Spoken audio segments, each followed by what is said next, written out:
All right, now let's implement a new feature using test-driven development. We want to add the ability to return a movie. So let's have a quick look at our rental model.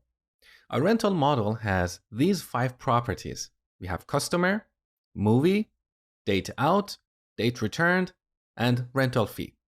These last 2 properties are initially undefined. When the customer returns a movie, we'll set the return date and calculate the rental fee. So this is the big picture. Now, in terms of the API design, how are we going to send a request to our server to return a movie?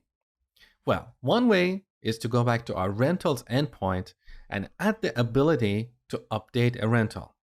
Let's have a quick look here. So in the routes folder, we have the rentals module. Currently, we can only post to this endpoint to create a new rental. So one solution to return a movie is to add another route handler for updating a rental.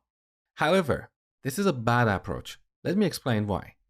So back in our rental model, these 2 properties, date returned and rental fee, we don't want the client to set these values. Otherwise, the client can send 0 as the rental fee. So these values should be calculated and set on the server. By the same token, we don't want the client to accidentally modify the value of date out property or the customer. So a better approach is to have a new endpoint to return a movie. So we're going to have a new endpoint like this, /API/returns. We'll post to this endpoint to send a return request or a return command. In this request, we should add 2 properties, customer ID and movie ID.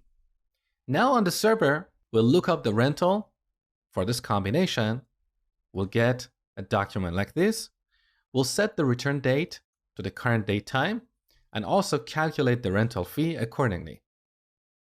So this endpoint is the contract that we're going to expose for our clients.